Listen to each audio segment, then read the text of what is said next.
Zeyf, hoş geldin. Ne söyleyelim? Kerkük Sinan'ı. Kerkük Sinan'ı. Oo, süper. Evet.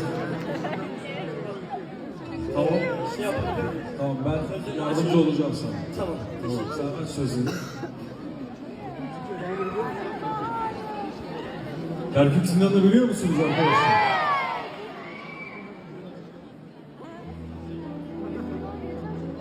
Ton bir önemi var mı?